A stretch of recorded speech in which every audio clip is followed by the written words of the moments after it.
Alors, si vous vous demandez quel sera le prochain mouvement majeur, la prochaine évolution du mouvement du Bitcoin et des cryptos, eh bien j'ai quelques graphiques très importants à partager avec vous au cours de cette vidéo. Alors, restez avec nous jusqu'à la fin de cette vidéo. Aujourd'hui, j'ai plein d'autres informations concernant cette importante whale, cet insider, l'investisseur initié. Alors ne manquez pas, tout ça c'est vraiment du lourd. Alors bienvenue à tous, je m'appelle Maxime, je vous apporte chaque jour des nouvelles vidéos en français sur la crypto. Si vous êtes nouveau sur cette chaîne, alors soyez sûr de vous abonner et d'activer la cloche dès maintenant. Alors, comme toujours, allons droit au but. Ce que vous pouvez constater déjà pour commencer avec le Bitcoin, c'est qu'on reste extrêmement faible sur les intervalles plus courts et forcément, si le Bitcoin se porte mal, eh bien la crypto est faible en général également.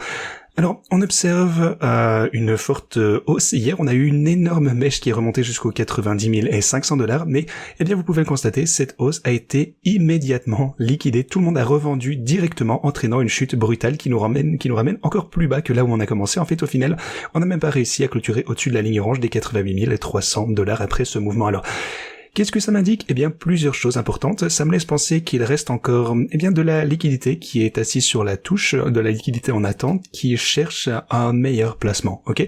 Donc, je pense qu'il y a toujours des investisseurs qui attendent vraiment avec impatience le prochain mouvement majeur avant de se positionner. Et lorsque ceci se produit, eh bien, ça pourrait être un mouvement très rapide. Vous pouvez voir le pic d'hier, par exemple. Cependant, ce que j'ai également constaté, c'est qu'on a de nombreux investisseurs qui continuent de vendre lors des pumps. Donc, plus personne n'y croit, et ça freine forcément la progression du prix.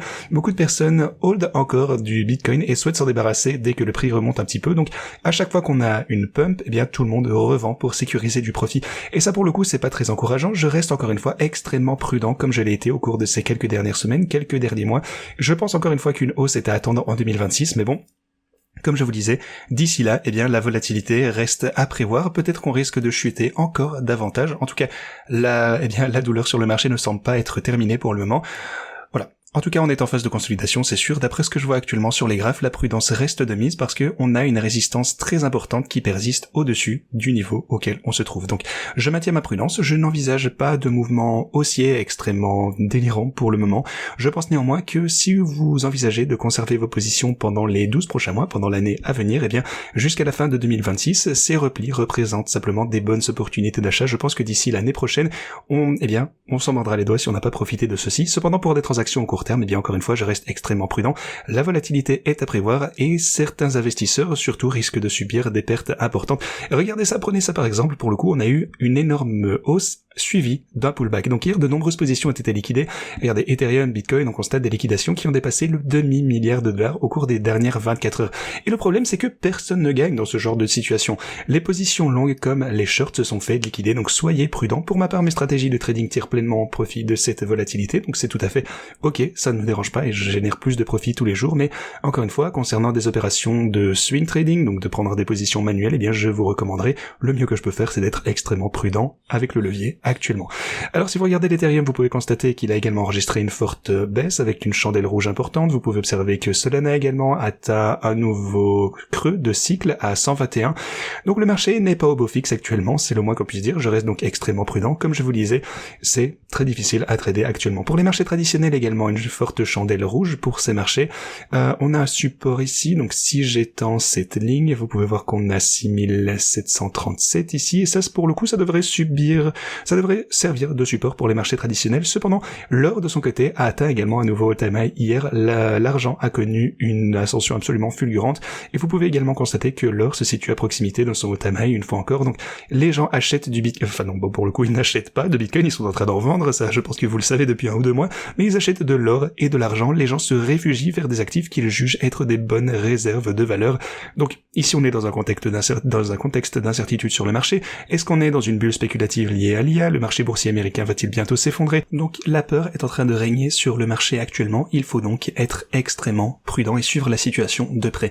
Alors ma théorie, ça a toujours été que lorsque le Bitcoin, enfin plutôt que l'or et l'argent, donc les marchés traditionnels également atteindraient leur sommet, une grande partie de ces capitaux allait affluer vers le Bitcoin, et pour le coup on n'a pas vraiment constaté ce phénomène. Je suis le premier à reconnaître qu'on n'a pas observé cet engouement pour le Bitcoin, et À mon avis, c'est majoritairement dû à ce qui s'est passé le 10 octobre. En fait, ce jour-là, de nombreux investisseurs ont tout perdu. Ça a juste gâché le momentum à la hausse. Beaucoup de personnes ont été tellement impactées qu'ils ont juste quitté le marché.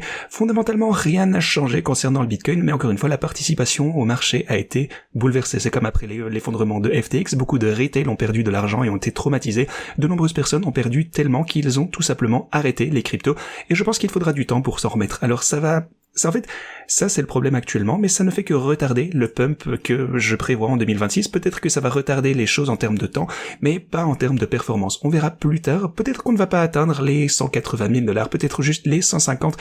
J'en sais rien, mais je pense toujours que le sommet de ce marché haussier n'a pas été atteint. Je pense toujours qu'en 2026, on atteindra un nouveau sommet historique. Mais encore une fois, le 10 octobre a été une date extrêmement marquante et on ne sait toujours pas vraiment de ce qu'il en retourne.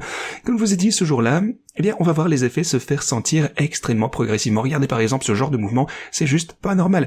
Jusqu'à présent, on n'a eu que une tendance baissière. De plus en plus de gens sont en train de vendre. Certains quittent complètement le marché des crypto-monnaies suite à ce qui ressemble extrêmement à de la manipulation. Il faudra du temps pour reconstruire la confiance des investisseurs, mais fondamentalement, rien n'a changé pour le Bitcoin lui-même. Ça reste l'un des meilleurs actifs du monde, mais encore une fois, tellement de personnes ont perdu de l'argent que tout le monde essaie juste de sauver les meubles actuellement et de s'en sortir jusqu'à attendre les prochaines opportunités.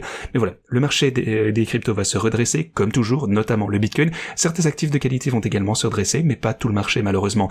Il faut bien comprendre que le 10 octobre a eu un impact bien plus important que ce que la plupart des personnes pensaient. Et le truc, c'est qu'on ne connaît pas encore toute l'ampleur de ceci. On ignore qui a subi les plus lourdes pertes, qui a tout perdu, peut-être des teneurs de marché, des market makers importants, des plateformes d'échange, etc., qui essayent toujours de s'en sortir en vendant.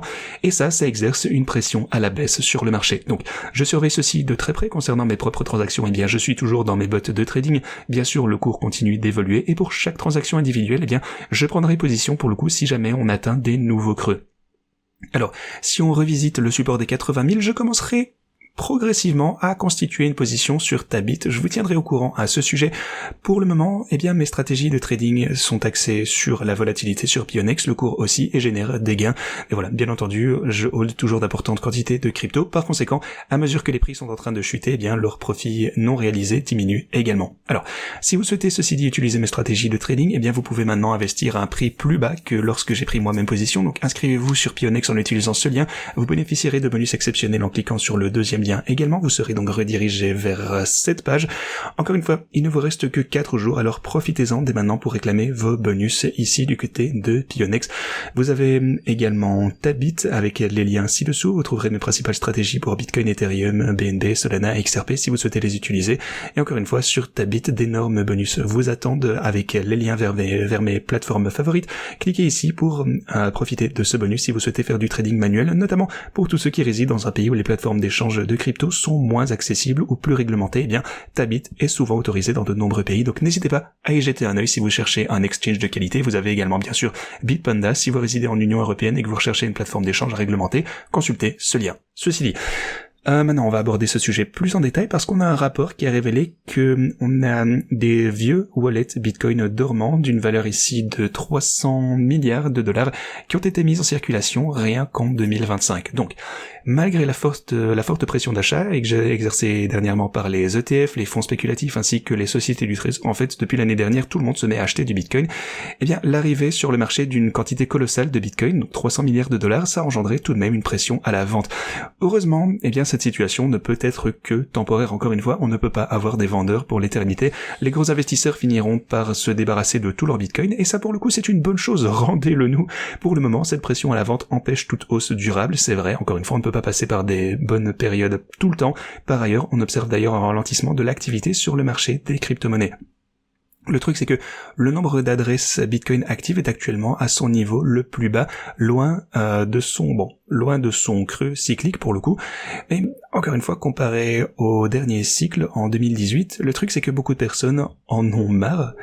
Nombreux sont ceux qui ont quitté le marché des crypto-monnaies, mais une fois encore, quand la situation semble la plus critique, c'est précisément là qu'on atteint le point le plus bas et que les investisseurs se retirent et qu'on a les meilleures opportunités. Voilà. Encore une fois, lorsque suffisamment de personnes auront quitté le marché, alors on sera prêt pour la prochaine phase de hausse lorsqu'il ne reste plus que les personnes qui souhaitent acheter. Les holders de Bitcoin au long terme se débarrassent donc de leur position en raison, eh bien, de la vigueur qu'on a pu voir sur le marché. En fait, bon, c'est même pas de la volatilité à ce moment-là, c'est presque de la manipulation, une grosse impulsion à la hausse puis à la baisse, et ça a incité de nombreux investisseurs au long terme à vendre parce que juste trop, c'est trop à un certain moment. Mais voilà, on observe ce phénomène de plus en plus fréquemment, les données sont extrêmement significatives ici. Et d'ailleurs, une autre chose qui est un peu inquiétante également, c'est que les investisseurs institutionnels sont tous investis dans les actions. En fait, ils n'ont pas vraiment d'argent qui reste sur la touche d'après ce rapport. Le truc, c'est qu'ils n'ont plus d'argent disponible, ils achètent des actions, donc on va maintenant voir comment le marché boursier va pouvoir réagir à ceci. Bien sûr, si on a des baisses plus importantes, eh bien on pourrait y avoir une pression extrêmement forte à la baisse et de la part de ces investisseurs surtout, et des institutions, ce qui ne va pas être bon pour la crypto non plus. Et c'est pour ça que je vous dis ceci, préparez-vous à une nouvelle baisse potentielle. Encore une fois, je ne vous dis pas que ça va arriver. Je crois fermement de toute façon qu'une fois que les vendeurs auront épuisé leur force, eh bien, encore une fois, c'est tout à fait logique, on sera prêt pour une nouvelle phase de hausse lorsqu'on aura moins de pression à la baisse.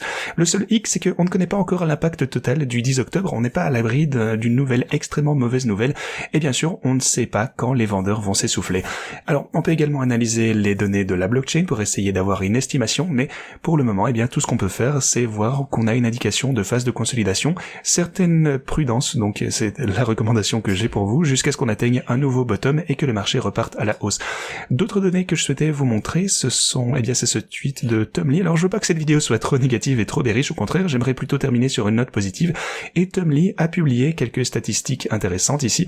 Alors voyons voir, il existe actuellement 4,4 millions de wallets Bitcoin qui contiennent plus de 10 000 $ en Bitcoin. Donc, le truc à savoir avec ça, c'est qu'on a 900 millions de personnes dans le monde qui possèdent plus de 10 000 $ dans leur compte de retraite. Je pense que vous commencez à voir où je vais en venir avec ceci.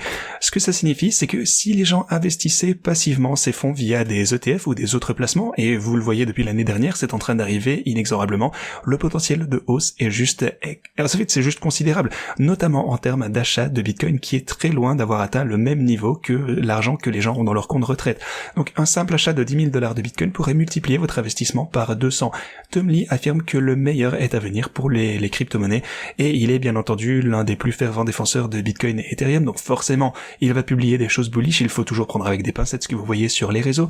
Le truc c'est que il n'a jamais changé d'avis. Il est clair qu'on est actuellement dans un bear market, comme en témoigne son discours d'ouverture ici, et encore une fois, les bear markets, c'est pas forcément des périodes de plusieurs années, ça peut être des périodes de quelques semaines ou mois. Bon, j'ai pas envie de vous dire qu'on est vraiment dans un bear market, encore une fois, tout dépend de la définition.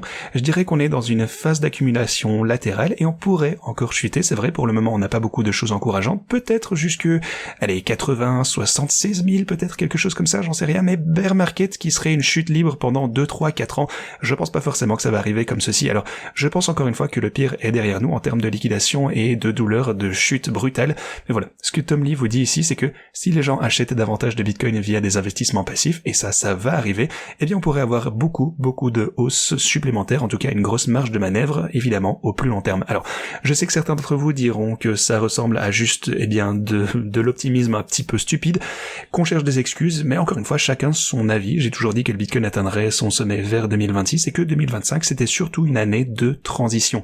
Et pour le coup, 2025 a bel et bien été une année de transition, il s'est pas passé grand chose, on n'a pas atteint la même euphorie qu'on a dans les cycles d'avant, on est au même prix que là où on était à l'ouverture de 2025, donc c'est juste de la consolidation.